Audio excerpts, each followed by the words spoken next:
بسم اللہ الرحمن الرحیم۔ جب انسان دنیا میں آتا ہے تو وہ یہ سوچتا ہے کہ یہ زندگی ہی سب کچھ ہے۔ وہ بچپن، جوانی اور بڑھاپے کے مراحل سے گزرتا ہے، خوشیوں اور غموں کے رنگ دیکھتا ہے، دولت اور شہرت کماتا ہے یا پھر زندگی کی تلخ حقیقتوں کا سامنا کرتا ہے۔ لیکن ایک دن وہ لمحہ آتا ہے جب اس کی سانسیں رک جاتی ہے، اس کا جسم ٹھنڈا ہو جاتا ہے اور وہ اس دنیا کو ہمیشہ کے لیے چھوڑ دیتا ہے۔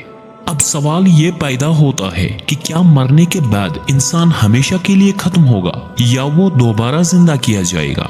اور اگر وہ مٹی ہو جائے، اس کا جسم خاک میں مل جائے، تو اللہ اسے دوبارہ کس طرح زندہ کرے گا؟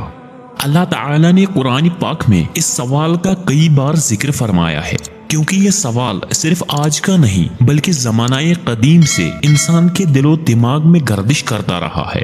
کفار مکہ نے بھی نبی کریم صلی اللہ علیہ وسلم سے یہی سوال کیا تھا، جیسا کہ اللہ تعالیٰ سورہ یاسین میں فرماتا ہے، اور انسان کہتا ہے کہ کیا جب میں مر جاؤں گا تو دوبارہ زندہ کیا جاؤں گا؟ اللہ تعالیٰ نے ان کے اس سوال کا نہایت حکمت اور قدرت سے بھرپور جواب دیا۔ کیا انسان نہیں دیکھتا کہ ہم نے اسے نطفے سے پیدا کیا، پھر وہ کھلا جھگڑالو بن گیا اور ہماری طرف ایک مثال بیان کرتا ہے اور اپنی پیدائش کو بھول جاتا ہے، کہتا ہے کون ہڈیوں کو زندہ کرے گا جب وہ بوسیدہ ہو جائیں گی؟ تم کہو وہی انہیں زندہ کرے گا جس نے پہلی بار انہیں پیدا کیا، اور وہ ہر مخلوق کی تخلیق سے بخوبی واقف ہے۔ یہ کتنی واضح دلیل ہے کہ جو اللہ انسان کو ایک حقیر نطفے سے مکمل انسان بنا سکتا ہے، وہ دوبارہ اس کے اجزاء کو جمع کر کے اسے زندہ بھی کر سکتا ہے۔ انسان اگر اپنی پیدائش پر غور کرے تو اسے دوبارہ زندگی کے امکان پر کوئی تعجب نہیں ہوگا۔ یہ تو اللہ کی قدرت کا ایک مظہر ہے کہ مٹی سے انسان کو بنایا اور دوبارہ اسی مٹی سے اٹھایا جائے گا۔ قرآن میں اللہ تعالیٰ نے فرمایا، جس طرح ہم نے پہلی بار پیدا کیا تھا اسی طرح دوبارہ پیدا کریں گے۔ یہ آیت نہ صرف واضح کرتی ہے کہ دوبارہ زندگی ممکن ہے، بلکہ یہ وعدہ بھی ہے کہ ہر انسان کو دوبارہ زندہ کیا جائے گا تاکہ اس کے اعمال کا حساب لیا جا سکے۔ انسان جب مرتا ہے تو اس کا جسم گل سڑ کر مٹی میں مل جاتا ہے، لیکن اللہ کے علم سے کوئی چیز پوشیدہ نہیں۔ حدیث میں آتا ہے کہ انسان کا ایک ایسا حصہ ہے جو کبھی فنا نہیں ہوتا، اسے عجب الذنب کہا جاتا ہے، یعنی ریڑھ کی ہڈی کا آخری حصہ۔ نبی کریم صلی اللہ علیہ وسلم نے فرمایا، انسان کی ریڑھ کی ہڈی کے آخری حصے سے دوبارہ اس کی تخلیق ہوگی، اور یہی وہ حصہ ہے جو کبھی فنا نہیں ہوتا۔ یہی وہ بیج ہے جس سے قیامت کے دن اللہ تعالیٰ انسان کو دوبارہ پیدا فرمائے گا۔ سائنسی تحقیق بھی اس حدیث کی تائید کرتی ہے کہ کچھ خلے یعنی سیلز ہوتی ہے جو طویل عرصے تک محفوظ رہ سکتی ہے، مگر ہمیں اللہ کی قدرت پر ایمان رکھتے ہوئے سائنسی دلیل کا محتاج نہیں ہونا چاہیے۔ انسان کا دوبارہ زندہ کیا جانا دراصل عدل الہی کا تقاضا ہے۔ اس دنیا میں بہت سے مظلوموں پر ظلم ہوا، بہت سے ظالم اپنے انجام کو نہ پہنچے۔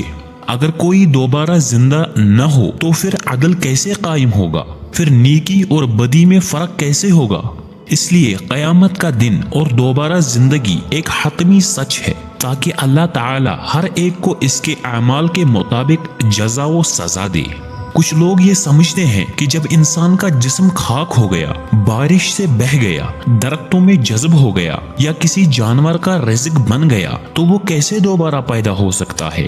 اس پر قرآن کی ایک اور آیت دیکھیے، تم جہاں کہیں بھی ہوگے ہم تمہیں جمع کریں گے اور تمہیں واپس لائیں گے۔ اللہ کی قدرت سے کچھ بھی باہر نہیں، وہ چاہے تو انسان کے ہر ذرے کو واپس جمع کر کے اسے زندہ کر سکتا ہے، کیونکہ وہی تو ہے جس نے اس کائنات کو عدم سے وجود میں لایا۔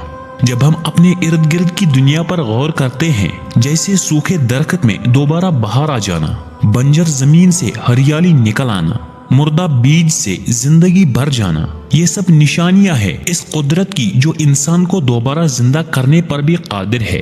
قرآن کہتا ہے اور تم زمین کو مردہ پاؤ گے، پھر جب ہم اس پر پانی اتارتے ہیں تو وہ ہری بھری ہو جاتی ہے اور پھولنے لگتی ہے اور ہر قسم کی خوبصورت چیزیں اگاتی ہے۔